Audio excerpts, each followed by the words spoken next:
అందరికీ జై శ్రీరామ్. నేను మీ ఫణి రాజేష్. యాక్చువల్‌గా చాలా కాలం అయింది మనం లైవ్స్ చేయక. సో, ఇప్పుడు మళ్ళీ ఈ లైవ్ ప్రోగ్రామ్స్ అనేది ఎందుకు ఎంచుకున్నాము అంటే, సో, మనతో లైవ్‌లో జాయిన్ అయ్యే వాళ్ళు ఇంకొంతమంది ఉన్నారు కాబట్టి, సో, వాళ్ళని బేస్ చేసుకొని ఈరోజు మనం తీసుకున్న టాపిక్. సో, ఏంటంటే మాక్సిమం ఇప్పటి నుంచి వీలైనంత వరకు లైవ్స్ కండక్ట్ చేయడానికి ట్రై చేస్తాం. ఎందుకని అంటే, సో, చాలా ఉన్నాయి మనం చెప్పుకోవాల్సినవి, చెప్పాల్సినవి.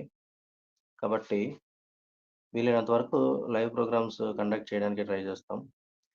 మాక్సిమం వీడియోస్ చేసి చేయడానికి ట్రై చేస్తాం. లేదు అనుకుంటే ఇక లైవ్‌లో చెప్పేయడానికి ట్రై చేస్తాం. సో, ఈ లైవ్ ప్రోగ్రామ్స్ ఏవైతే ఉన్నాయో ఎవరైనా రావచ్చు. అంటే ఆహ్, మొఖం చూపించగలిగి అంటే డేరుండి ధైర్యంగా మొఖం చూపించగలిగి మనం చెప్పాలనుకున్నది ఓపెన్‌గా చెప్పగలిగి. ఎందుకంటే ఏదైనా సరే మాట్లాడడం గాని, ప్రశ్నించడం గాని మన హక్కు. సో, ఈ హక్కు ఏదైతే ఉందో ప్రతి ఒక్కరం కూడా ఉపయోగించుకుందాం. కానీ ఆహ్, రాజ్యాంగ పరిమితుల్లో. ఓకే. సరే అయితే.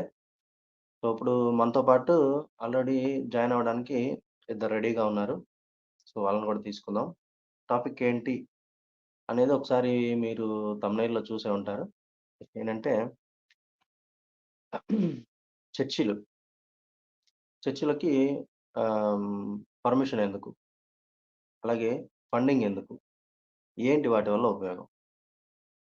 సో, ఇది టాపిక్ అన్నమాట. సో, మనం తీసుకున్న ఈ టాపిక్ ఏదైతే ఉందో దాన్ని ఎందుకు తీసుకోవాల్సొచ్చింది ప్రెజెంట్ అంటే సో, చాలా క్లియర్‌గా చెప్తున్నాం మనం ఫస్ట్ నుంచి కూడా ఈ ఏదైతే హ్మ్. పాస్టర్‌లకి జీతాలని, లేదంటే చర్చిలకి ఫండింగ్ అని, చర్చిలు బాగు చేసుకోవడానికో, కొత్త చర్చిలు కట్టుకోవడానికో, లేదంటే ఆహ్, ఉన్న చర్చిలు డెవలప్ చేసుకోవడానికి, పాత చర్చిలనేవి రెనోవేషన్ చేసుకోవడానికి, కొత్త చర్చిలు కట్టుకోవడానికి నేను ఆల్రెడీ దీని విషయంలో 2019 జనవరి టైంలో ఒక వీడియో కూడా చేసున్నాను. ఏంటంటే 4 ఏళ్ల మధ్యలో ఒక చర్చ్ వస్తది అని. ఈరోజు జరిగిందదే. ఈ 5 ఏళ్లలో మీరు చూసే ఉంటారు ఖచ్చితంగా. ఇందులో చర్చిలకి పర్మిషన్ ఎందుకు? ఇప్పుడు నిజానికి ఏం జరుగుతుంది చర్చిల వల్ల అంటే, చాలా వరకు మత మార్పిడులు జరుగుతూ, పోనీ మత మార్పిడుల వల్ల ఏమన్నా ఉపయోగం ఉందా అంటే, వాళ్ళ ఫ్యామిలీస్‌లో ఉన్నటువంటి ఏవైతే ఆహ్, ఇవున్నాయో అంటే ఒక ఇంట్లో మత మార్పిడులు చెందడం ద్వారా, ఆ ఇంట్లో ఎటువంటి ఇష్యూస్ ఒస్తాయి. సో, ఎటువంటి పరిస్థితుల్ని ఎదుర్కోవాల్సుంటది అనేది మనకి చాలా వరకు చూసే ఉంటారు. అది ఎందుకని అంటే ఆహ్, చాలా నేను చెప్పున్నాను ఇంతకుముందు మేము గెస్ చేసున్నాం. ఇప్పుడు ఒకవేళ క్రైస్తవంలోకి మారిన తర్వాత సనాతన ధర్మంలో ఉన్నటువంటి దేవీ దేవతల్ని వీళ్ళు దూషణ చేస్తుంటారు. సో, ఆ దూషణని కంట్రోల్ చేయడానికి మేము ఎంచుకున్నటువంటి మార్గాల ప్రకారం దాదాపుగా దూషణ కంట్రోల్ అయిపోయింది. అయినా సరే ఆ దూషణను ఉపయోగించుకొని డెవలప్ అయ్యేవాళ్ళు డెవలప్ అవుతూనే ఉన్నారు. సో, అది దేనికి అవసరము అంటే ఎంత వరకు అవసరమో అంతవరకే. ఉదాహరణకి ఒక మెడిసిన్. మెడిసిన్ ఇప్పుడు ఏదైనా ఒక జబ్బుకి మెడిసిన్ గనక మనం వాడితే, అది ఎంతవరకు తగ్గే వరకు అవసరం. అంతే కదా! తర్వాత ఆ మెడిసిన్‌తో మనకు పని లేదు కదా! సో, ఈ మెడిసిన్ ఏదైతే ఉందో మనకి తగ్గిపోయిన తర్వాత కూడా ఆ మెడిసిన్ వాడడం అనేది ఎలా ఉంటది అంటే, అంటే అవసరం లేకపోయినా సరే వాడడం అనేది ఉపయోగం లేనిది. దానివల్ల సైడ్ ఎఫెక్ట్స్ వస్తాయి. సేమ్ అలాగే ఇక్కడ కూడా జరుగుతున్న విషయం ఏంటంటే, వాళ్ళని కంట్రోల్ చేయడానికి మనం ఎంచుకున్నటువంటి మార్గాన్ని బట్టి ప్రెజెంట్ డేస్‌లో సైడ్ ఎఫెక్ట్స్ వస్తున్నాయి.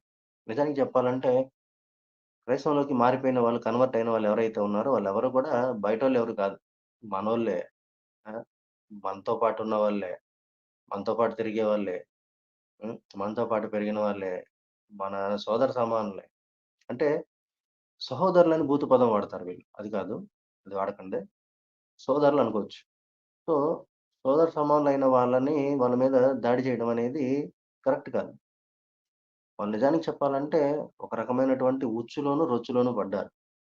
వాళ్ళనేం జేయాలి? జాగ్రత్తగా మనం ఇది చేసుకొని బయటికి తెచ్చుకోవాలి. సో, భయ్యా శివ గారు. సో, మీరు ఫాస్ట్‌గా వస్తే నాకు మరిక్కడ గెస్ట్స్‌లో కనబడట్లేదు. సో, మీరొస్తే నేను ఫాస్ట్‌గా తీసుకుంటాను మిమ్మల్ని గూడా. మనం తీసుకున్న కాన్సెప్ట్ ఏదైతే ఉందో మహా అయితే 30 మినిట్స్ లేదంటే 45 మినిట్స్ క్లోజ్ చేసేద్దాం ఇష్యూ. సో, ఎక్కువ సేపుగా లాగ్ చేయొద్దు. ఎందుకంటే హ్మ్. చూసే వ్యూయర్స్ గానీ, లేదంటే పార్టిసిపెంట్స్ గానీ ఎవరైనా సరే వాళ్ళకంటూ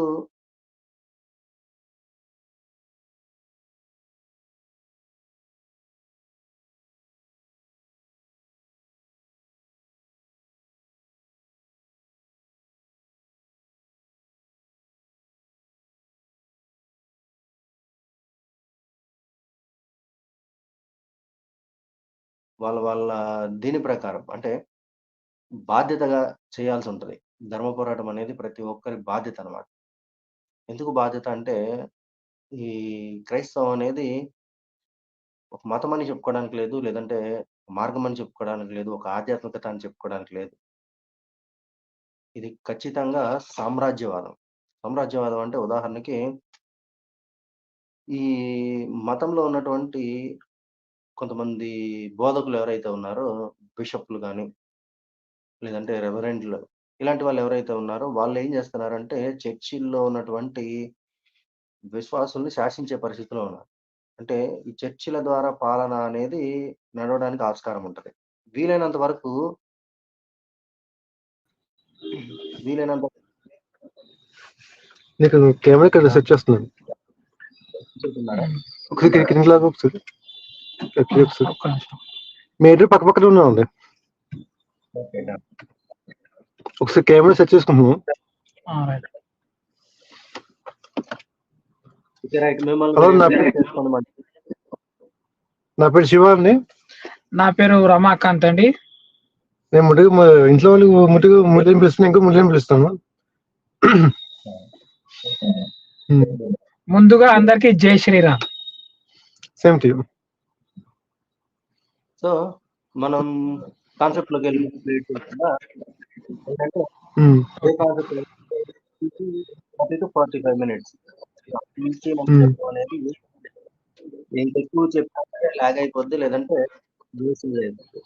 సో, ఏది చేయకుండా వీలైనంత వరకు పాయింట్ చేసుకుందాం. మనం తీసుకున్న అవును. Concept okay. ఆల్రెడీ తెలుసు. సో, మీ వెర్షన్ చెప్పండి. తర్వాత ఎవరైతే ఉన్నారో వాళ్ళు కామెంట్‌లో తెలియజేస్తారు.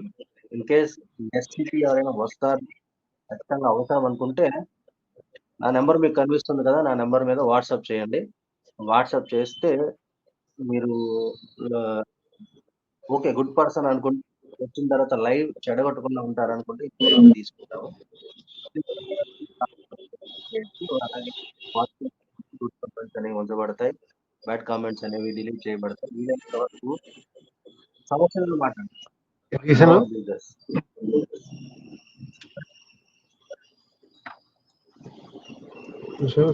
వాల్యూమ్ ఇస్తున్నాను. మీరు ఒక్కొక్కరిగా మాట్లాడండి. ఇప్పుడు మా వాయిస్ వినిపిస్తుంది కదండి?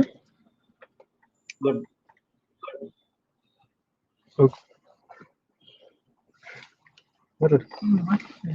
అది మా అంకుల్ జగన్ దగ్గర వర్క్ చేస్తున్నాడండి. మీకు ముందు చెప్పాను కదా. ఆయనకి ఆల్రెడీ చెప్పాను, వీళ్ళు ఇల్లీగల్ గా చర్చిలు వస్తున్నాయి, కొంచెం కంట్రోల్ చేయమని చెప్పేసి. ఆయన ఏమన్నాడంటే ఇలా కంట్రోల్ చేయడం కుదరదు అని అన్నాడు. మా అంకుల్ మా బావ అయితే క్రిస్టియన్. నేను మా మదర్ మా సిస్టర్ అయితే హిందూస్. అంటే ఎందుకు కంట్రోల్ చేయడానికి ఏంటండి? కంట్రోల్ చేయడానికి వీలు కాదంటున్నారు. వీళ్ళు కదా అన్నారు.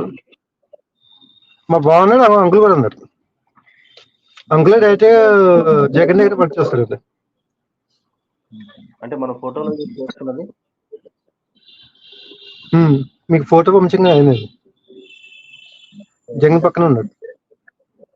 ఉమ్, అదే మీ అంకుల్ గారు అంతే కదా? ఆయన పేరు శామ్యూల్ అండి. శామ్యూల్. శామ్యూల్. ఓకే. అంటే ఇప్పుడు ఈ పేరు అజెండా మీద నడుస్తుంది అనుకోవచ్చు మనం. ఏంటండి? అజెండా ఏ అజెండా మీద నడుస్తున్నారు అనుకోవచ్చు. ఏ అజెండా మీద నడుస్తుంటారు అని అంటారు. నేను మా అంకుల్ అయితే యాంటీ హిందూ అయితే చూడలేదు, ఎందుకంటే మా ఇంట్లో మా బావ కూడా పూజలు చేస్తారు. అంటే పూజలు వచ్చేసి మీకు సత్యనారాయణ రత్నం కూడా వాళ్ళు లాస్ట్ చేశారు. మా బావ మా అక్క కలిసి చేశారు, ఓకే. ట్రెడిషనల్ గా చేశారు. వాళ్ళ సైడ్ నుంచి కూడా మాకు ఎటువంటి నెగిటివ్ కానీ ఇది చేయకూడదని చెప్పేసి ఎటువంటిది ఏం చెప్పలేదు. ఒకసారి అయితే మీరు వెంటనే అడిగారు అనుకున్నారు ఏంటన్నా అనుకోవచ్చు అనుకున్నారేమో బహుశా. ఏంటండి? అది కూడా ఉండొచ్చు. అగైనెస్ట్ గా మాట్లాడితే లేదంటే మిమ్మల్ని అపోజ్ చేస్తే మీరు ఇప్పుడు మన దగ్గర అయితే ఒకళ్ళు ఉంటారండి, ఎవరన్నా సరే మన దగ్గర నుంచి బయటకు వెళ్ళిన తర్వాత వాళ్ళు ఎలా ఉంటారో మనకు తెలియదు. అది ఎవరికి గెస్ చేయలేరు. ఇప్పుడు నేను అనేది ఏంటంటే రాజేష్ గారు, నేను అనేది ఏంటంటే చాలా మటుకి ఈ ఏదైతే మత మార్పిడి అనేది ఏదైతే ఉందో ముందు మనం దాన్ని ఆపగలిగితే అది మనం చేసే మొదటి ప్రయత్నం, అది ఆపగలిగితే చాలా పుణ్యమైన కార్యం అది. సో అది మనం ఆపగలగాలి. మెయిన్ అది ఏంటంటే చాలా మటుకు ఈ క్రిస్టియానిటీ వాళ్ళు ఏంటంటే, సరే ఇప్పుడు మన ఇష్టపూర్వకంగా మనము ఆ మతాన్ని ఒప్పుకుంటే అది వేరు. ఓకే, నేను చెప్పేది మన ఇష్టపూర్వకంగా మతాన్ని ఒప్పుకుంటే అది వేరు.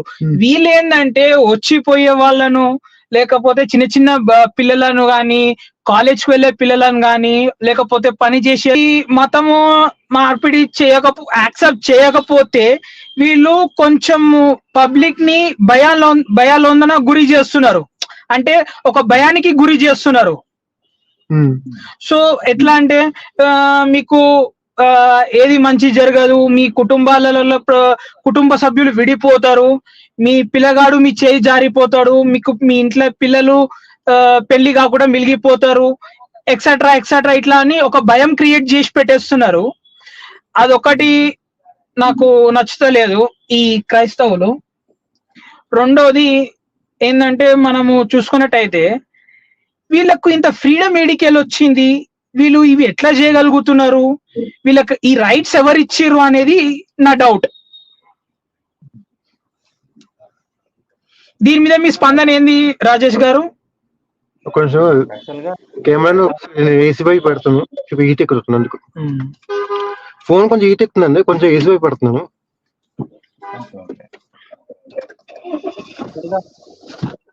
ఇప్పుడే మెసేజ్ వచ్చింది, కెమెరా ఆఫ్ అవుతుందండి అందుకని. ఇప్పుడు మీ స్పందన ఏంటి దీని మీద? గత 11 ఏళ్ళుగా మేము ఇందులో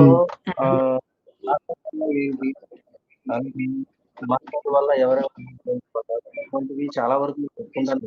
నిజానికి చెప్తే ఏ రకంగా వాళ్ళని కంప్లీట్ చేసుకుంటాం అన్నది ఇది ఇప్పుడు అలాంటి సిచ్యువేషన్ లో చేసినటువంటి పోరాటం అనేది ఏదైతే ఉందో, ఉదాహరణకి ఇప్పుడు బైబిల్ ని ఎక్స్ప్లిసిట్ గా లేదంటే మన ధర్మాన్ని మనం బైబిల్ క్లాస్ కు చదివిద్దాం ఉంది, మనం బైబిల్ క్లాస్ కు సర్చ్ చేద్దాం, ఎక్స్పోజ్ చేద్దాం. అదే అంటే నేను చెప్తున్నాను, మామూలుగా ఎంత గొప్పది అనేది తీసుకెళ్ళడం ద్వారా కావచ్చు, లేదంటే ఇంకా అంటే జనరల్ గా జరిగేది కావచ్చు, లేదంటే చర్చి పాలనలో నచ్చినటువంటి ఖండంలో ఉన్నటువంటి చీకటి యుగాన్ని ఎలా పిలిచారు, దాన్ని ఎందుకు అలా నిర్వాసించింది, ముందుకు చెప్పడం ఉమ్, ఇలా మెసేజ్ ఇస్తుంది, దశంభాగం చూస్తున్నారు. అంటే అవును. ఏంటంటే మనము విశ్వసించుకుంటూ వెళ్తున్నాం వీలైనంత వరకు. మన పోరాటం 2012లో స్టార్ట్ అయింది. ఇప్పుడు 11 ఏళ్ళు. ఓకే. సో ఈ ఉమ్, చెప్పాలి, బయటికి రావాలి, చేయాలి. జనాలు కొంచెం ఆలోచించి చేయాల్సిన పరిస్థితి. సో ఇందులో ఉమ్, ఏదైతే మనము వద్దు అని చెప్తున్నామో, ఇప్పుడు మనిషి ఉమ్, ఏదైతే మనం వద్దు అంటామో పని ఆ పని చేస్తాం. అవునండి. అది కామన్. అలాంటి ఉమ్, సిచ్యువేషన్ లో వీళ్ళేంటంటే కొంచెం చాలా వరకు అంటే ఎందుకు టార్గెట్ చేస్తున్నారు అంటే మీరు గమనించండి. ఉమ్, పక్కన మూర్ఖుడు అన్నారు అంటే వాడు వాడు మూర్ఖుడు కాదు తీసుకోవడానికి, వాడు మూర్ఖంలో ఉండి కూడా వాళ్ళంటి వాళ్ళు 10 మందిని తయారు చేస్తే 10 మందిని మూర్ఖులు అనలేరుగా. అవునండి. అవును. కానీ సత్యం ఎప్పుడు మారదు. ఇప్పుడు ఉదాహరణకి అవును. ఒక గాడిద గుర్రం అంటే గుర్రం అవుతుందా? ఉమ్, అవ్వదు కదా. కాదు. అదే కాదు. అవునండి. కాదు. 10 మంది అయినా సరే, లేదు 100 మంది అయినా సరే, లేదు ఒక 1,00,00,000 మంది అయినా సరే, 1,00,00,000 గాడిదలు గుర్రం అంటే గుర్రం అవ్వదు కదా. కాదు. కాదు. కాదు. కానీ అదే వాళ్ళ మైండ్ సెట్ ని కనుక ట్యూన్ చేస్తే అసలు యేసుని పట్టుకుని ఉమ్, దేవుడు అనడం అనేది, గాడిదను పట్టుకుని గుర్రం అనడం అనేది రెండు కూడా సేమ్ ప్రొసీజర్. అవునండి. అవును. అవును. దానికోసం మైండ్ ని ట్యూన్ చేస్తే వాళ్ళకి ఆటోమేటిక్ గా బాగానే ఉంటారు. వాళ్ళ అనే ఒకసారి వాళ్ళని నాకు ఉమ్, చెప్పండి. ఒకసారి నాకు మతం మార్పిడి కూడా జరిగిందండి. అంటే నన్ను క్రిస్టియన్లకు లాక్డౌన్ ట్రై చేశాడు. ఆహా. అంటే వెళ్ళొచ్చారా, లేదంటే వెళ్ళడానికి చివరిదాకా అంటే వెళ్ళారా? వెళ్ళి ఒక వారం రోజులు వెళ్ళి బయటకు వచ్చేసేయండి. నాకు మ్యాటర్ అంటే అప్పుడే అర్థమైపోయింది. ఇంకోటి అప్పట్లో ఒక పాస్టర్ ఉన్నాడంటే అండి, మీ మఠంలో సైతం ఉంది అందుకే నిన్ను రానివ్వట్లేదు, రహస్యంగా నువ్వు బట్టలు పట్టుకుని వచ్చి మనం ఇది బాప్టిజం చేసుకున్నాం అని చెప్పాడు. అదే మా మా బావకు చెప్పాను. అప్పటికి మా బావకు ఇష్టేనే. మా బావకు ఏమన్నాడంటే, ఎవడో చెప్పాడు నీకెందుకు, నీకు ఇంట్రెస్ట్ నువ్వు వెళ్ళు లేకపోతే మారేసి అన్నాడు. దాని తర్వాత నేను బైబిల్ తీసి కొంచెం చదివాను. నాకు మ్యాటర్ అంటే అక్కడ అర్థమైపోయి నేను ఇంకా లైట్ తీసుకున్నాను, వెళ్తాం మానేసాను. నేను చెప్పేది ఏంటంటే రాజేష్ గారు, నేను చెప్పేది ఏంటంటే వీళ్ళు ఏదైతే చేస్తున్నారో మత మార్పిడి అనేది అది కరెక్ట్ కాదు. ఏంటంటే వీళ్ళు బలవంతంగా చేస్తుర్రు. ఒక మనిషి ఇష్టపూర్వకంగా మత మార్పిడి చేసుకుంటే వేరు, వీళ్ళు బలవంతంగా చేసేది వేరు. ఎట్లా అంటే ఇప్పుడు ఉదాహరణకి ఆకలి లేకుండా బలవంతంగా నోట్లో కుక్కినట్టు ఆహారాన్ని. ఇదే టాపిక్ అప్పట్లో నాకు ఒక పాయింట్ ప్లస్ అయిందండి. అప్పట్లో నాకు ఒక పాయింట్ ప్లస్ అయిందండి. అప్పట్లో నేను ఏంటంటే ఏదైనా పని చేసినా సరే చాలా టెంపరీ చేసేవాడిని, అంటే పర్మనెంట్ గా చేసేవాడిని కాదు. చేసావా ఇంకా అయిపోయిందంటే అలా వదిలేసేవాడిని. అది నాకు అప్పుడు క్రిస్టియన్లోకి వెళ్ళకుండా ప్లస్ అయిపోయింది. సో అది ఏంటంటే మీరు ఎలాగైతే ఇది ఇష్టం లేకుండా దాన్ని మేము కూడా చెప్తున్నాం ఏంటంటే, మీ చర్చి దగ్గరికి వచ్చే వాళ్ళకి అడ్డం పడట్లేదు. వాళ్ళు వాళ్ళంతటా వాళ్ళతో వస్తున్నారు, వాళ్ళంతటా వాళ్ళుగా దూకుతున్నారు అందులో. సో దానికి మేము అడ్డం పడట్లేదు. కానీ ఇళ్ళ దగ్గరకు వచ్చి, మా గుళ్ళ దగ్గరకు వచ్చి, ప్రదేశాలకు వచ్చి, మా కుటుంబాల్లోకి వచ్చి మమ్మల్ని మత మార్పిడి తీసుకుంటున్నారు. సో అలాంటి అవసరం లేదు. ఏంటంటే మత ప్రచారం మా హక్కు అంటున్నారు. నిజానికి మత ప్రచారం అనేది ఓకే, తప్పులేదు. కానీ ఇక్కడ మనోభావాలకు సంబంధించిన మ్యాటర్ కూడా ఇందులోనే ఇంక్లూడ్ అయ్యారు. ఉదాహరణకి యేసు అంటే యేసు మాత్రమే ప్రభు, యేసు అందరికీ ప్రభువు, యేసు ఒక్కడే దేవుడు అనేది తప్పు. యేసు దేవుడు, అందరికీ ప్రభు అనేది నువ్వు బైబిల్ నుంచి వాక్యం తీసుకుని చెప్తున్నావు, బానే ఉంది. కానీ అది మాకు మనోభావం వ్యతిరేకం అవుతుంది. అందరికీ ఎట్లా ప్రభు అని చెప్పుకోలేదు. ఎందుకంటే మాకు ప్రభు రామచంద్ర ప్రభు ఉన్నాడు, అధిపతి ఆయన ఉన్నాడు. ఎప్పుడైతే ఉన్నటువంటి శ్రీరాముడు ఇప్పుడు కలియుగంలో ఆ కోసం వచ్చి ఆయన్ని విడిపించుకున్న సందర్భం చూసింది. కానీ నేను వస్తాను అని చెప్పిన తర్వాత కనీసం ఎంత కాలానికి కూడా తిరిగి రానటువంటి యేసుని ఏ రకంగా నమ్మాలి? సో ఇలాంటి ప్రశ్నలు మేము సమాధానం చెప్పగలిగితే నువ్వు తీసుకురా. లేదు చెప్పలేను అంటే అవును. కొంతమందిని చాలా మంది మన దాంట్లో కామెంట్ కూడా చేస్తున్నారు. నువ్వు దీనికి సమాధానం చెప్పి దానికి సమాధానం చాలా సందర్భంలో మా చేతనైనంత వరకు మీకు చెప్పగలిగినంత మా నాలెడ్జ్ తగినంత లేదంటే మేము బేర్ చేయగలిగినంత జ్ఞానాన్ని మేము బేర్ చేస్తూ మీకు చెప్పగలగడానికి మేము సిద్ధంగా ఉన్నాం. కానీ ప్రశ్నించిన ప్రశ్నకి సమాధానం ప్రశ్నకి ప్రశ్నే సమాధానం అనేది అది కరెక్ట్ కాదు కదా. అవును. సో మేము అడుగుతున్నాం ఏంటంటే ఇప్పుడు నేను కూడా పోస్టులు పెడుతున్నాను. ఇప్పుడు ఉదాహరణకి హనీ జాన్సన్ తెలుసు కదా మీకు. హనీ జాన్సన్ తెలుసండి. ఓబీ ఒకసారి అయితే శివశక్తి వాళ్ళ ఆడుతున్నారు కదండి.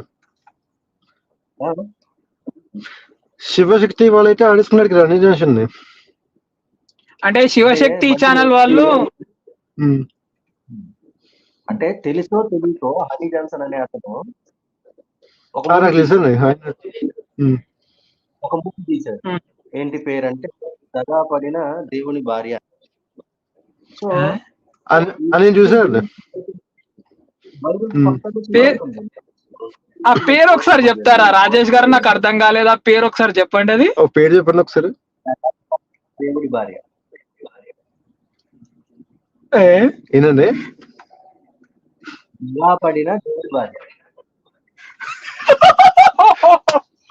క్రేజీ ఉంది నేమ్.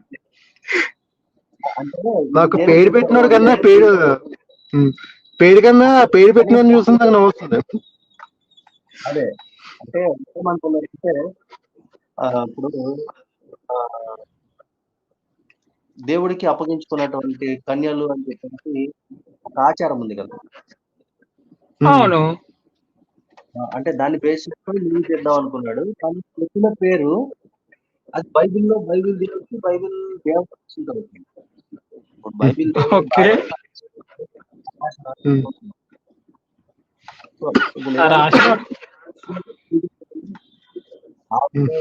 చేసి బైబిల్ దేవుడికి చేస్తా ఉంటారు. నిజానికి దేవుడి భార్య అంటే తెలియదు. సో ఆ విషయంలో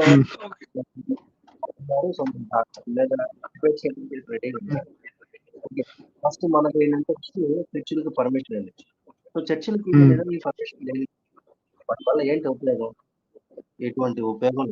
ప్రజలకి టైం వేస్ట్. నెక్స్ట్ వాటికి ఫండింగ్ ఎందుకు అనేది కాన్సెప్ట్ ఎందుకు తీసుకొచ్చామంటే మీరు 2019, 2020 టైంలో కనుక చేసినటువంటి డెసిషన్ ప్రకారము 175 నియోజకవర్గాలకు 175 కోట్లు నిధులు శాంక్షన్ చేశారు చర్చి కోసం. అది రెనోవేషన్ కావచ్చు, కొత్త కావచ్చు. నేను కూడా విన్నాను.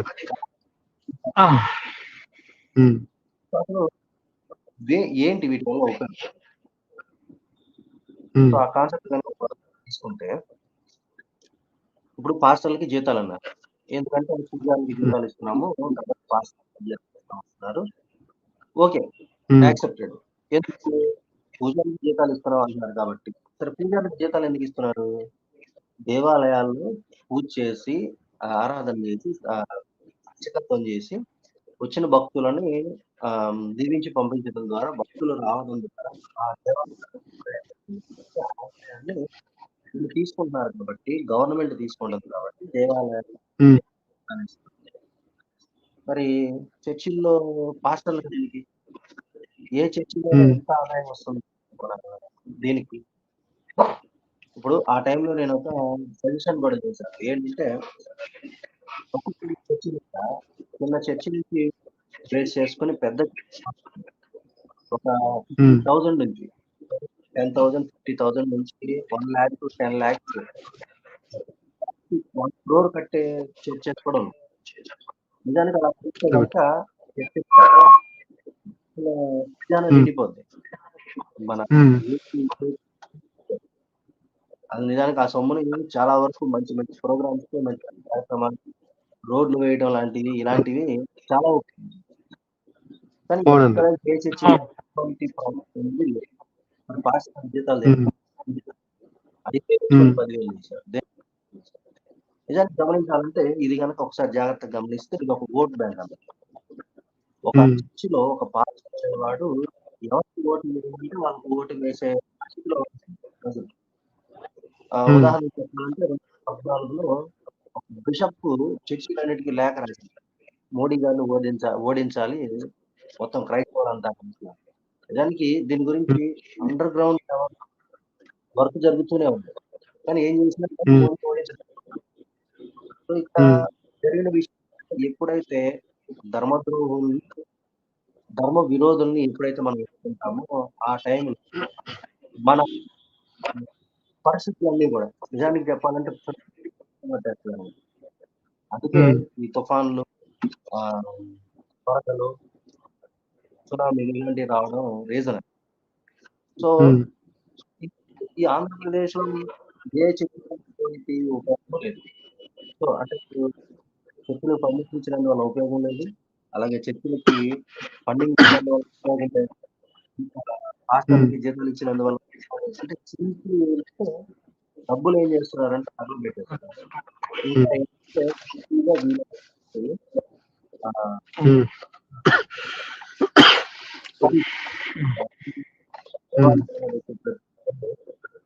నాశనం చేస్తున్నారు. దాంతో పాటు అప్పులు సో ఇలా అప్పులు చేసి ఒక దేవాలయం అంటే పార్కింగ్ దగ్గర నుంచి, చెప్పులు పెట్టుకునే స్టాండ్ దగ్గర నుంచి, కొబ్బరికాయ కొనే దగ్గర నుంచి ఈ ఒక్కటి కూడా వీటికి ఇంత ఛార్జ్ అండి, దీనికి ఎంత డిసైడ్ చేసిన వాళ్ళు ఏ చర్చిలోనైనా సరే అలాగే ఆ చర్చిలో ఇన్కమ్ ఎంత దాని మీద పెట్టి దాని నిమిత్తం 5,000 చేసి ఫండ్ తీసేసుకొని గవర్నమెంట్ హ్యాండ్ ఓవర్ చేస్తే ఎన్ని చర్చిలు అనేవి చేసే అవకాశం ఉంటుంది. ఇప్పుడు బాగా పెరిగిపోతున్నారు, క్రైస్తవులు బాగా పెరిగిపోతున్నారంటే అదేది దేవుడి మీద నమ్మకం కాదు, చేసే పాస్టే నమ్మకం ఉండదు చెప్పాలి. వాడికి వాడు ఏం చెప్తాడు, జనాలు ఆడుకుంటాడు, ఏం చెప్తాడంటే సింపుల్ గా బాబు జ్వరం వచ్చిందారా ప్రార్థన చేస్తాడు, కానీ వీడికి జ్వరం వస్తే మాత్రం పరిగెడతాడు. ఇలా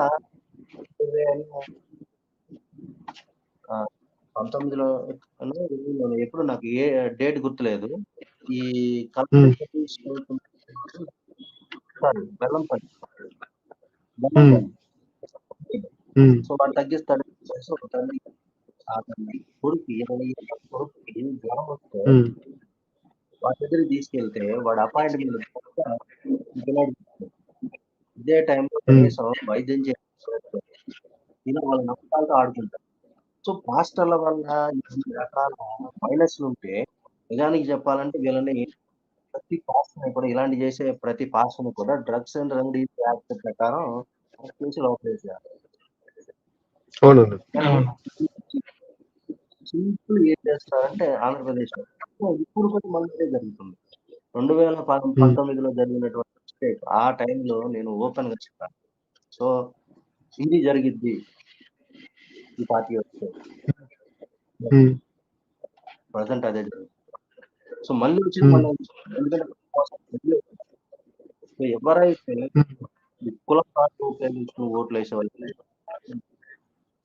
అభిమానం, వ్యక్తిగత అభిమానం కోసం రాష్ట్ర భవిష్యత్తుని నాశనం చేయడం సిద్ధం పెట్టద్దని మేము విజ్ఞప్తి చేస్తున్నాం. సో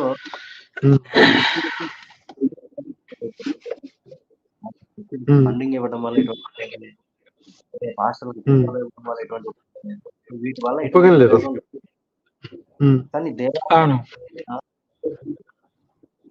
మనం ఒక హ్మ్. దేవాలయంలో చెప్పేటువంటి ఒక మంత్రం ఏదైతే ఉందో, ఆ మంత్రాన్ని ఉచ్చరించే క్రమంలో వెలువడేటువంటి బీజాక్షరాలు గాని, ఆ శబ్ద తరంగాలు గాని చాలా హ్మ్. వరకు వ్యాధులు చేస్తాయని చెప్పేసి హ్మ్.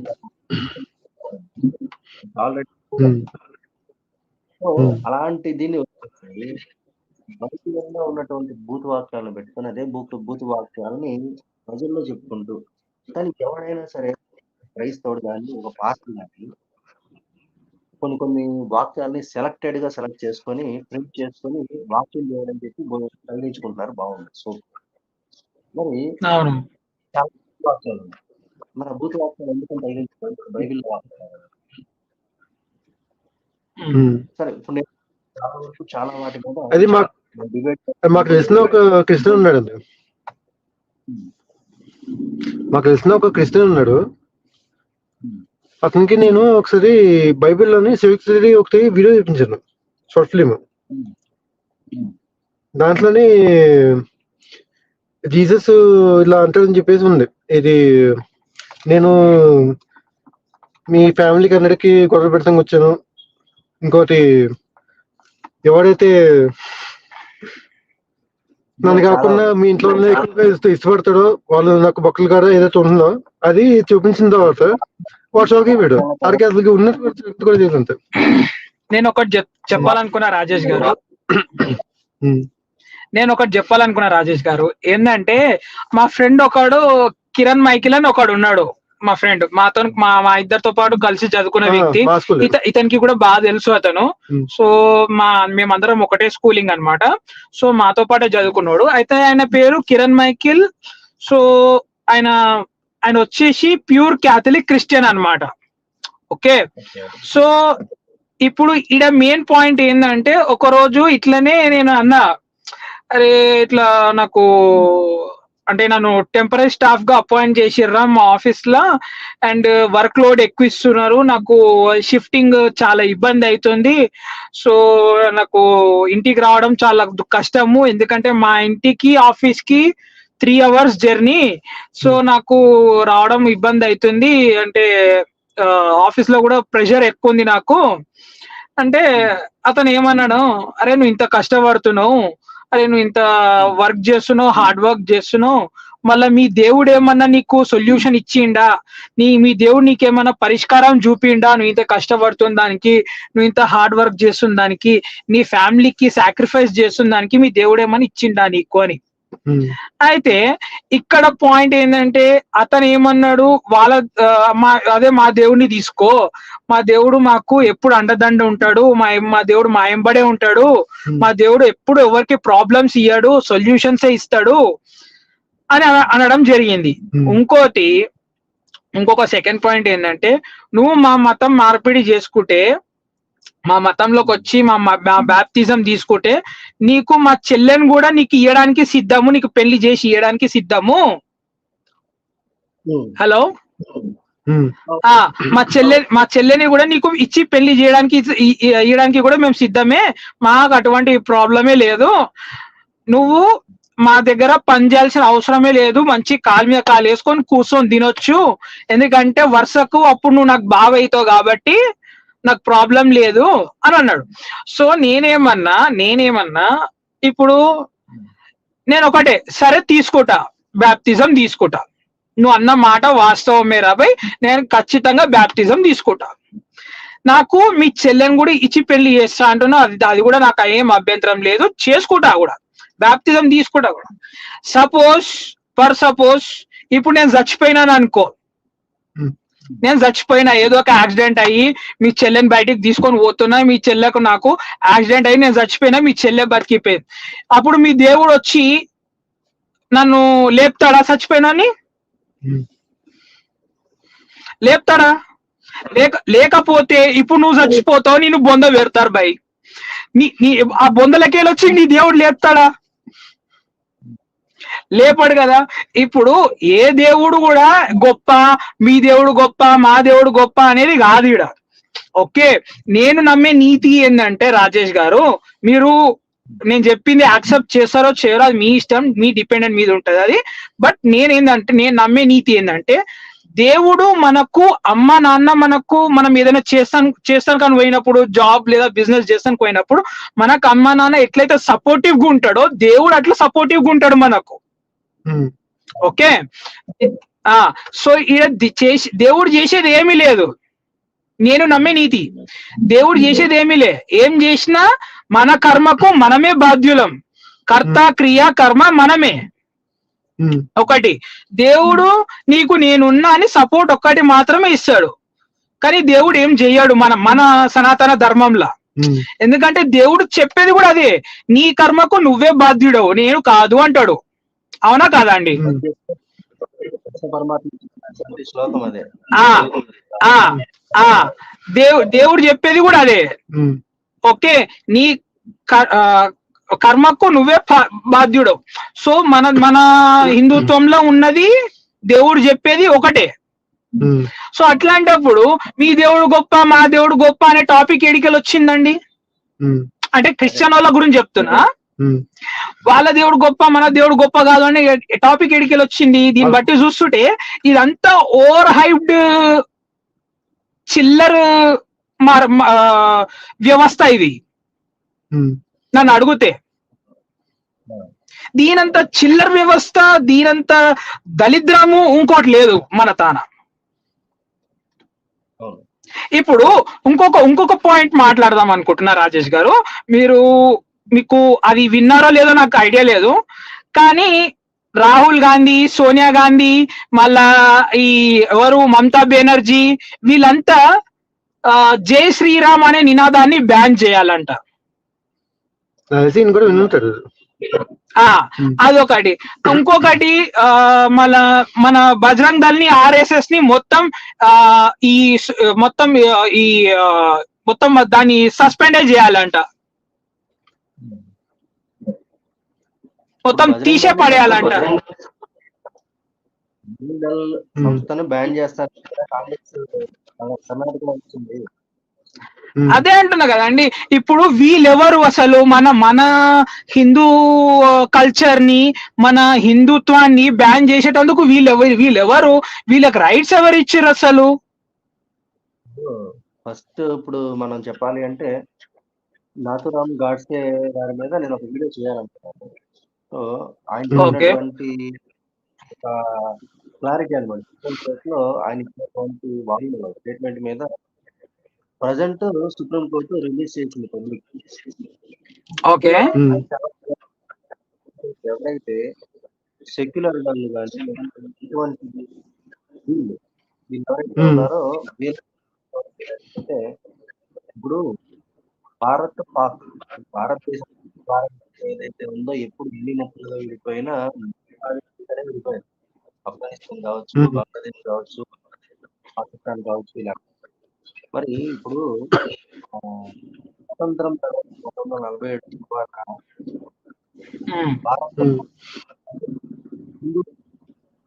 తర్వాత ఈ సెక్యులర్ వాదము చెలరేగడానికి కారణం కాంగ్రెస్ చాలా ప్రధాన పాత్ర పోషించింది. ఇందులో గాంధీ పాత్ర నిజానికి చెప్పాలంటే. సో నేను దాని గురించి ఒక సభ వీడియో చేస్తాను. అందులో నేను డీటెయిల్ గా ఇస్తాను. సో ఈ సెక్యులరిజం అనేది అంటే నిజానికి చెప్పాలంటే అంబేద్కర్ గారు రాజ్యాంగం లేదు, తర్వాత అమెండ్మెంట్ చేశారు.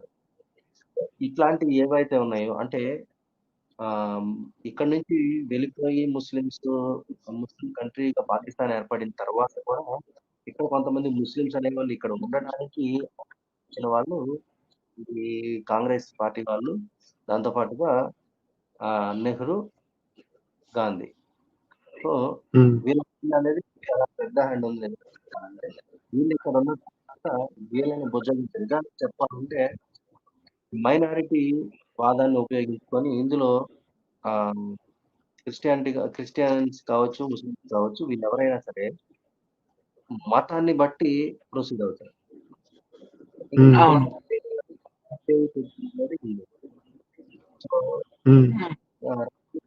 ఉన్నటువంటి గట్టి పట్టు ఏంటి అంటే మైనారిటీ వాదుల బుద్ధిగింపులు చేసుకున్నారంటే ఓట్ బ్యాంక్ వస్తుంది. సో ఓట్ బ్యాంక్ కోసం మొదటి నుంచి కాంగ్రెస్ చేసుకుంటూ వచ్చినటువంటి ప్రయత్నం ఇప్పటికి కూడా అదే జరుగుతుంది. ఇందులో ఎవరైతే ఓటేసుకోవాలో వాళ్ళ ముఖానికి బుద్ధి లేదనే చెప్తారు. అవును. ఎందుకు ఇది తెగిస్తుంది?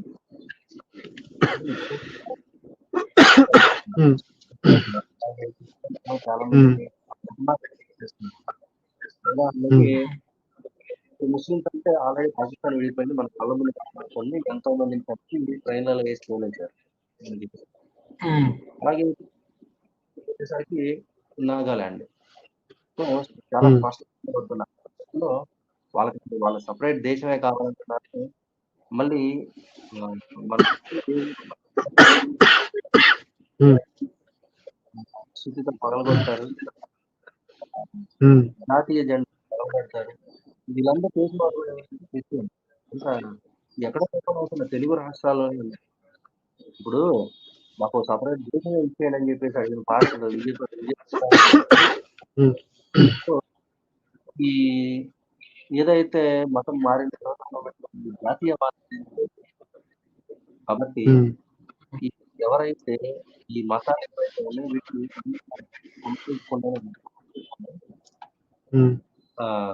మన దేశం ముక్కలయ్యే పరిస్థితి చాలా చూస్తున్నాం. మనం నిజానికి చర్చికి పర్మిషన్ అనేది ఇప్పుడు ఎక్కడ ఇల్లీగల్ చర్చెస్ ఉన్నాయో ఇల్లీగల్ చర్చెస్ అన్నిటి ఇన్ఫర్మేషన్ తీసుకొని ఆల్రెడీ ఫైట్ చేస్తాం. వీటికి సంబంధించి లేదంటే సోషల్ మీడియా ద్వారా ఇన్ఫర్మేషన్ ఇవ్వకపోవడానికి కారణం ఏంటంటే ఈ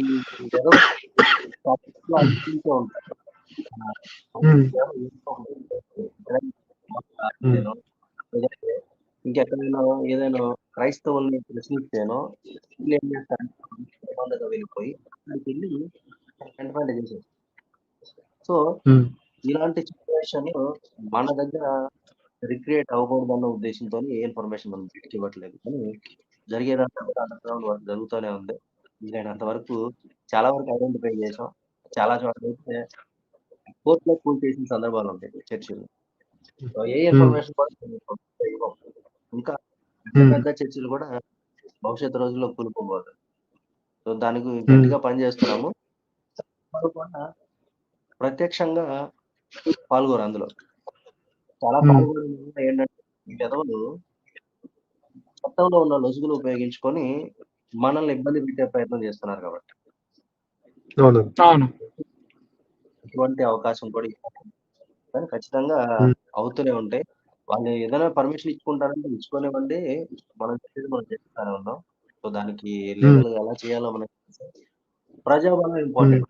సో మనం వరకు కన్వర్ట్ అయ్యే ఆపాల్సి ఉంటుంది. సో కన్వర్ట్ అయ్యే అంటే దాడి మంచిగా చెప్పి మార్చుకోగలిగితే సో మన తరఫున పోరాటం చేసే వాళ్ళు మొదట వాళ్ళే. కాబట్టి వాళ్ళ మీద దాడి చేయకుండా వాళ్ళని మంచిగా మెత్తగా బుజ్జగించుకొని ధర్మంలో ఎందుకు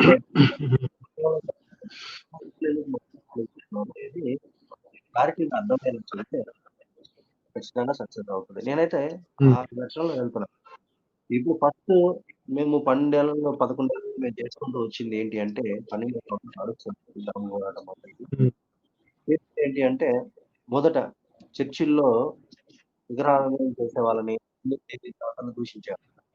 దానికి కంట్రోల్ చేసాం. ఫస్ట్ ఏంటంటే మీరు తిట్టినందువల్ల ఏంటంటే మీరు వాళ్ళకి క్లారిటీ వ్యూ అదైపోయింది. ప్రశ్నించే విధానం కూడా చక్కగా ప్రశ్నించాలనే విధానంలో కూడా వాళ్ళకి ఇచ్చేటువంటి రీతిలో వాళ్ళకి ఇచ్చాం. ఉదాహరణకి కృష్ణుడు గోపికలు ఇచ్చుకున్నాడు, చీరలు ఇచ్చుకున్నాడు, అడిగే విధానం చక్కగా లేదంటే మేము అడిగిన విధానం వాళ్ళకి చెప్పాం. కంట్రోల్ చేయగలిగాం. అంటే చాలా వాళ్ళకి తెలియాల్సింది ఏంటంటే సనాతన ధర్మంలో ఉన్న గొప్పతనానికి అందులో క్రైస్తవ మతంలో ఉన్నటువంటి చెడు ఏంటి, ఏ విధంగా దాన్ని మనం గుర్తించుకోవాలి. ఉమ్, దాని విషయంలో ఒకవేళ కనుక మారిన వాళ్ళైనా సరే ఏదైనా భయానికి లోనైనా, ఏదైనా ఉమ్, ఏమార్చబడినా ఇలాంటి వాటి నుంచి ఇవన్నీ జాగ్రత్తగా బయట తెచ్చుకోవాలి. దానికి మన పిల్లలు, ఇప్పుడు ఉదాహరణకి చిన్న పిల్లలు వెళ్ళి డ్రైనేజ్ లో పెట్టారనుకోండి. ఇప్పుడు డ్రైనేజ్ లో ఉమ్, పడిపోయిన పిల్లాడిని ఉద్దేశించుకోలేదా ఏం చేస్తాము? వాడిని బయటికి తెచ్చుకొని చక్కగా నీట్‌గా కడుక్కొని వాడి ఉమ్, బట్టలు అవి వాషింగ్ చేసుకొని వాడిని మళ్ళీ తీసుకుంటారు. సో, ఇక్కడ ఉమ్, క్రైస్తవ మతం అనేటువంటి పడ్డవాళ్ళు ఎవరైతే ఉన్నారో ఇటువంటి పసిబిడ్డలతోనే సమానం. సో, వాళ్ళేం ఉమ్, చేయాలంటే జాగ్రత్తగా వాళ్ళని ఆ కుచ్చులో నుంచి, ఆ ఊబిలో నుంచి మనం తీసుకొని బయటికి తెచ్చుకోవాలి. ఉమ్, ఓకే. ఉమ్, ఉమ్. ఓకే. సో, ఇంకోటి ఏదైనా ఒక డౌట్ డౌట్ ఉంది. చెప్పండి. ఇప్పుడు ఆంధ్రాలో జగన్ కి ఉన్న పాపులారిటీ ఇప్పుడు తగ్గిందండి. ఖచ్చితంగా ఈ ఎఫెక్ట్ మార్పు తగ్గిందండి. కోరుతున్నారు ఎప్పటికప్పుడు. కానీ వాలంటీర్ ఉమ్, సిస్టమ్ పెట్టినప్పుడే నేను చెప్పాను ఈ ఓట్ బ్యాంక్ సిస్టమ్. ఉమ్, ఉమ్, ఎందుకంటే మనము స్టెప్ బై స్టెప్ వచ్చేటప్పుడు కామన్ సెన్స్ ఉన్న వాళ్ళకి ఎవరికైనా సరే ఆటోమేటిక్గా అర్థం అవుతుంది. సో, అది లేని వాళ్ళు ఉమ్, ఎవరైతే ఉన్నారో మావోడే ఉమ్, ఇలాంటివి పెట్టుకొని వాటి పెట్టుకొని వాళ్ళతో చూసుకుంటూ ఉంటారు. సో, అలాంటి ఉమ్, వాళ్ళు ఓకే. బుర్ర దేవుడు ఇచ్చినటువంటి తెలివి విషయాల నుంచి వాటిని బయటికి రమ్మని చెప్పేసి చేస్తున్నాం. లేకపోతే కనుక ఉమ్, పొందాన్ని ఇలాగే కొనసాగితే అప్పు చేసి పప్పు ఉమ్, కూడా నిజానికి అది తప్పు కూతురు అవుతుంది. అప్పు చేయడం అనేది. అవునండి. సో, అప్పు చేసి ఇది చేసి దాన్ని బాగుంటుంది. ఉమ్, ఉమ్, పిల్లలు వాళ్ళ పిల్లలు ఇది వడ్డీలు, చక్ర వడ్డీలు వీటిని తట్టుకోవడానికి నిత్య అవసర వస్తువులు ఏవైతే ఉన్నాయో వీటన్నిటి ధరలు పెరిగిపోతాయి. వాటిని వీటిని కూడా కంట్రోల్ చేయలేక రూ. 105 ఉన్నటువంటి ఆయిల్ ప్యాకెట్ రూ. 230 కూడా వచ్చాయి. ఉల్లిపాయలు కొన్న రోజులు వస్తాయి ఉమ్, కూడా. వాటిని ఏది కూడా కంట్రోల్ చేయలేం. ఎవరైతే చిన్న చిన్న జీవితాలు రోజువారీ కూలీలు చేసుకునే దానికి బయటకు ఉమ్, కూడా ఉమ్, వాళ్ళ గురించి ఒకసారి ఆలోచించండి. చేయడం అనేది సంపదను సృష్టించడం. ఉమ్, సృష్టించకపోతే గనుక ఇప్పుడు మనం ఎంచుకునే వాళ్ళు పాపమైన వాళ్ళు ధార్మికులు అయితేనో, ధర్మంగా ఉండే వాళ్ళు అయితేనో, నీతి గల వాళ్ళు అయితేనో ఇలాంటి వాళ్ళని ఎంచుకుంటే పాలన బాగుంటుంది. మన ప్రజల జీవితాలు కూడా బాగుంటాయి. సో, అవునండి. నేను చెప్పేది అటువంటి వాళ్ళని చూస్తాం.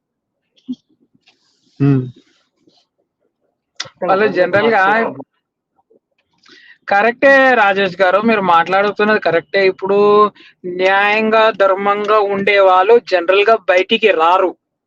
ఎందుకంటే నాకు తెలిసినంత మటుకు జనరల్ గా బయటికి రారు. ఈ చిల్లరు పనుల వల్ల వాళ్ళకు, ఈ చిల్లరగాళ్ళ వల్ల వాళ్ళకు చెడు పేరు వస్తుందని, వాళ్ళ పరువు ప్రతిష్టలు గంగల కలుస్తాయని బయటికి రారు. ఉమ్, సో అదొకటి. కానీ మనం వాళ్ళని ఐడెంటిఫై చేసి బయటికి తీసుకురాగలిగితే ఉమ్, మన మార్పు అనేది మన దగ్గర నుంచే ప్రారంభం అవుతుంది అనే నా ఒపీనియన్ అది. ఉమ్, అవును. ఉమ్. ఓకే. మనం చాలా టైం తీసుకున్నాం. ఇంకా మనకు అని చెప్తారా? క్లోజ్ చేద్దాం. ఇది ఇంకోటి, మా ఇంట్లో పరిస్థితి ఏంటి తెలుసా అండి? ఉమ్, ఎవరు? Okay sir. మా ఇంట్లో ఏంటంటే అండి, మా ఇంట్లో బీజేపీ యాంటీ. మా ఇంట్లో వాళ్ళు ఓకే. ఆర్ఎస్ఎస్ కూడా యాంటీ. తెలుగు రాష్ట్రాల్లో కామన్ గానే ఉంటుంది యాంటీగా. ఎందుకంటే సమైక్య ఆంధ్రప్రదేశ్ కోసం పాటుపడ్డ వాళ్ళు ఆంధ్రలో వస్తే ఏది మాకు సపరేట్‌గా తెలంగాణలో దానికే ఉన్నారు. కానీ శుభ్రంగా ఉన్న వాళ్ళని మొక్కలు చేసిందైతే కాంగ్రెస్. కానీ మళ్ళీ తిరిగి దానికి ఓట్లు వేసుకున్నారు అంటే బుద్ధి తక్కువ వాళ్ళని చెప్పుకోవాలి. అవునండి.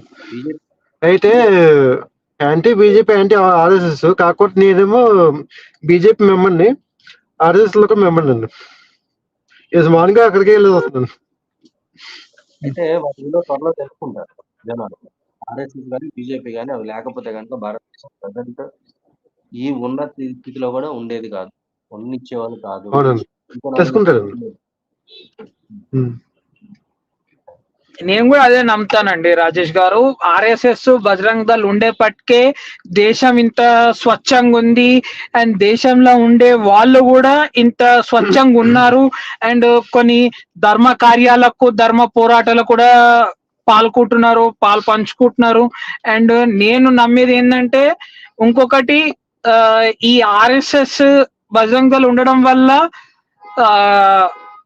మన హిందూస్ సక్రమమైన మార్గంలో నడుస్తున్నారు, అండ్ సక్రమమైన పనులు కూడా చేస్తున్నారు. సో అది ఉండేపటికే మన దేశం ఇంత మంచిగా ఉంది అండ్ ప్యూర్ గా ఉంది అని నేను నమ్ముతున్నా. మెయిన్ ఆర్ఎస్ఎస్ వాళ్ళ మెయిన్ సిద్ధాంతం ఏంటంటే, వాళ్ళ మెయిన్ మోటివ్ ఏంటంటే మంచి మనుషులను తయారు చేయటం. మనం మీటింగ్ కూడా వెళ్ళాను, అక్కడ ఫ్యామిలీ ఎలా ఉండాలి, మీరు ఎలా పని చేయాలి అని చెప్పేసి మీటింగ్ పెట్టాడు. మీకు అంటే కొన్ని వీడియోస్ ఉన్నాయి, మీకు పంపిస్తాను, మీకు డైరెక్ట్ గా డిఎం చేస్తాను. మన రాజేష్ గారు మనం చేయబోయే నెక్స్ట్ టాపిక్ ఏంటంటే, మరి ఇప్పుడు ఈ కొంచెం అంటే సెక్యులర్ ముస్లిమ్స్ ఉంటారు కదా, సో దాని మీద ఒకటి, అండ్ ఈ మన గోమాతల మీద జరిగే హత్యా ప్రయత్నం ఒకటి, ఈ 2 టాపిక్స్ చేద్దామండి మనం నెక్స్ట్. ఎందుకంటే ఈ మధ్య నేను చూసిన ప్రకారంగా ఏంటంటే, ఈ మధ్య గత ఒక 4-5 వీక్స్ నుంచి నేను అబ్జర్వ్ చేసింది ఏంటంటే, గో హత్యలు ఎక్కువైతున్నాయి, గో మాంసం విక్రహణ ఎక్కువైతుంది, విక్రయించడము. అండ్ ఇంకొకటి ఏంటంటే, ముస్లిమ్స్ ఏమంటున్నారు, అమ్మేవాడిని బ్యాన్ చేయాలి, కోసేవాడిని బ్యాన్ చేయాలి, తినేటోళ్ళకి మాకు బ్యాన్ చేస్తే మేమేం చేయగలుగుతాం దానిలా అని అంటున్నారు కొంతమంది సెక్యులర్ ముస్లిమ్స్. సో ఈడ మనం చూసినట్టయితే వీళ్ళు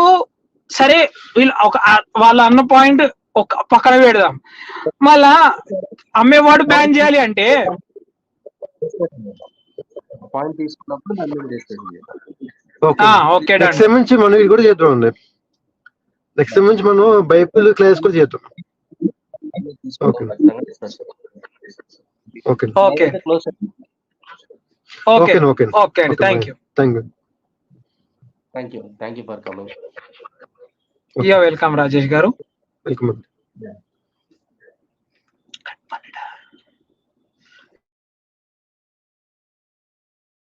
సో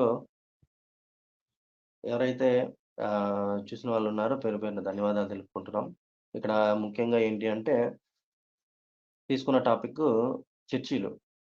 సో చర్చిలకు పర్మిషన్ ఇవ్వడం వల్ల ఎటువంటి ఉపయోగం లేదు, దాంతోపాటు చర్చిలకు ఫండింగ్ ఇవ్వడం వల్ల ఎటువంటి ఉపయోగం లేదు, అలాగే పాస్టర్లకు జీతాలు ఇవ్వడం వల్ల ఎటువంటి ఉపయోగం లేదు. దీనివల్ల మన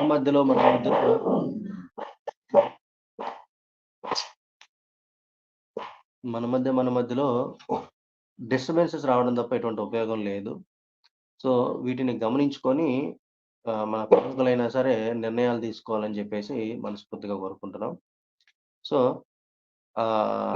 ఒకవేళ గనక ఖజానా నిండాలి, ప్రజెంట్ మనం అప్పుల నుంచి తేరుకోవాలి అంటే గనక నెంబర్ 1 కాన్సెప్ట్ ఏంటి అంటే గనక, చర్చిల మీద వచ్చే ఆదాయం ఏదైతే ఉందో వాటన్నిటిని కూడా గవర్నమెంట్ హ్యాండ్ ఓవర్ చేసుకొని, పాస్టర్లకి మీరిచ్చేటువంటి జీతాలు ఏవైతే ఉన్నాయో 5,000, 10,000 జీతాలు, ఆ జీతాలు వాళ్ళకి ఇస్తూ చర్చిల మీద వచ్చే ఆదాయాన్ని గవర్నమెంట్ తీసుకొని వాటిని ప్రజా సంక్షేమ కార్యక్రమాలకి ఉపయోగిస్తే బాగుంటుందనేది మా ఉద్దేశం.